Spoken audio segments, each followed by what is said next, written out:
Assalamualaikum warahmatullahi wabarakatuh. Halo, berjumpa di Mapel Administrasi Sistem Jaringan. Pada pertemuan 2 ini, kita akan membahas materi terkait dengan kontrol panel hosting. Nah, namun sebelum itu, saya akan menjelaskan apa saja yang Anda akan pelajari pada pertemuan ini, atau gampangnya disebut dengan outline. Outline itu isi dari sebuah satu paket materi gitu. Untuk yang pertama, kilas balik materi dari kelas 11, karena Anda di kelas 11 juga sudah pernah belajar tentang HSJ. Ya, biar ingat-ingat sedikit lah. Kemudian yang kedua, apa yang akan Anda pelajari di kelas 12 ini, baik di semester 1 ini maupun besok di semester 2. Kemudian masuk ke materinya, yaitu terkait dengan apa itu kontrol panel hosting. Selanjutnya fungsinya, dan yang terakhir itu ada macam-macam kontrol panel hosting. Kira-kira ini yang Anda akan pelajari hari ini. Oke, lanjut. Nah, kira-kira di kelas 11 itu Anda sudah belajar ke 9 materi ini, dari 3.1 sampai 3.9. Itu dulu Anda menggunakan Proxmox. Baik dari nomor 1 menerapkan sistem operasi jaringan, itu Anda sudah install Debian. Kemudian yang 3.2 ini mengevaluasi DHCP server. Masih ingat ya? DHCP server itu sebuah layanan yang menyediakan penyewaan IP address, sehingga klien tidak perlu men-setting IP secara manual. Jadi IP-nya didapatkan dari si server. Kemudian ada FTP server, ada remote, ada file server, web server, DNS, database, dan juga mail server. Itu Anda sudah belajar semua. Ini hanya mengingatkan sekilas saja, karena secara teori ini adalah lanjutan dari kelas 11-nya. Apa itu yang dipelajari di kelas 12? Itu kira-kira ada dari 3.10 sampai 3.17. Ada 1, 2, 3, 4, 5, 6, ya 8 lah, 8 materi. Itu harapannya di semester 1 kita bisa menghabiskan atau mempelajari 5 lah materi, karena semester 2 kan terbatas waktunya. Itu ya. Nah, yang hari ini kita belajarnya yang kontrol panel hosting. Gitu. Kalau ini mau dipelajari bisa di pause dulu videonya, kemudian dicatat. Gitu. Kita masuk ke materinya. Sebenarnya apa sih kontrol panel hosting? Ada yang sudah tahu kontrol panel hosting? Nah, sebelum itu mari kita mengingat dulu.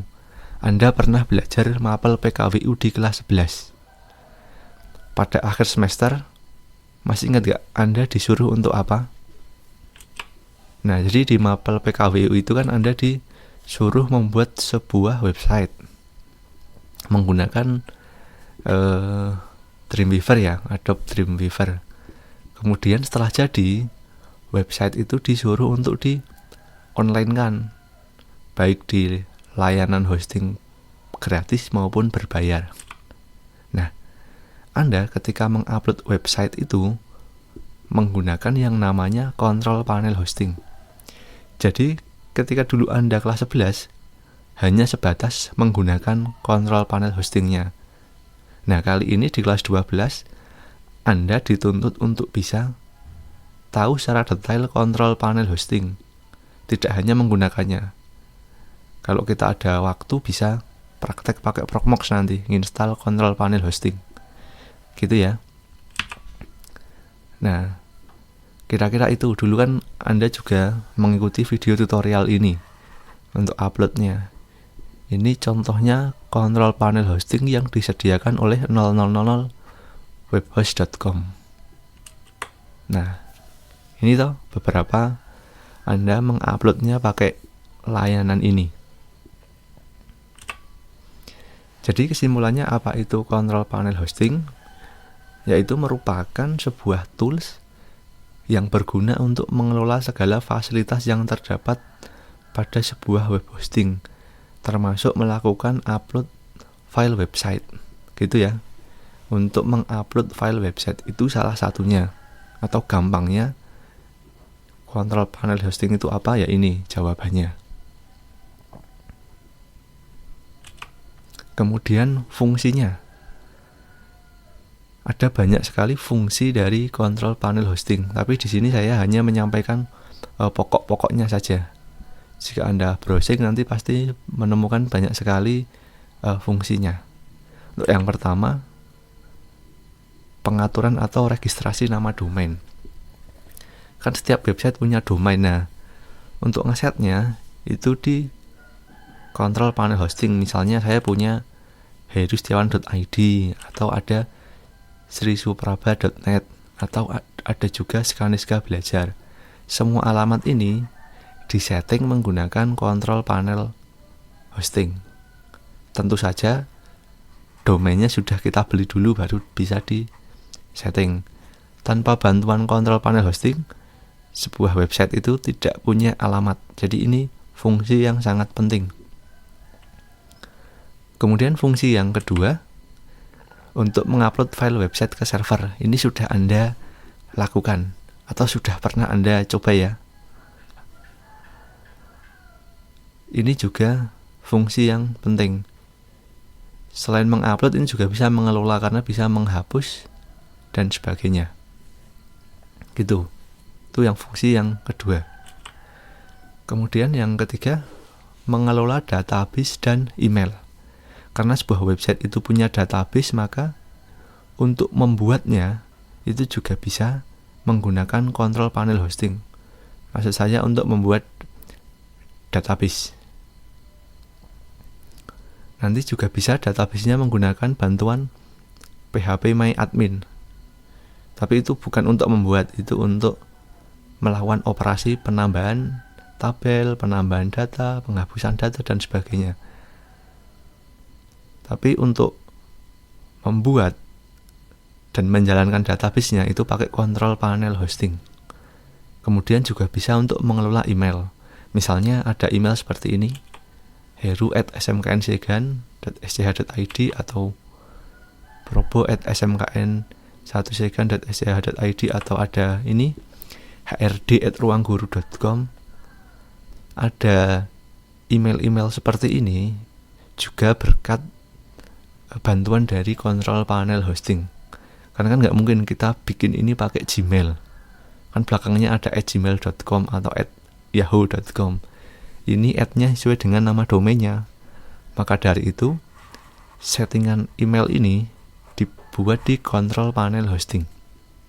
Itu fungsi yang keberapa ya? Ketiga kalau nggak salah. Kemudian selanjutnya, pengecekan statistik pengunjung. Ini juga bisa. Jadi website itu sedang ramai atau tidak, berapa jumlah pengunjungnya, dari negara mana saja, kemudian bandwidth-nya berapa, itu juga bisa dimonitor menggunakan control panel hosting. Ini contohnya saja, data yang bisa ditampilkan seperti ini. Next, melakukan monitoring performa server. Nah, ini salah satu fungsi yang cukup krusial. Kenapa krusial? Karena misalnya ada sebuah website yang sedang diakses oleh banyak pengunjung. Misalnya Tokopedia sedang flash sale, gitu kan harus dimonitor. Kalau banyak pengunjung pasti CPU-nya naik, penggunaan RAM-nya juga naik.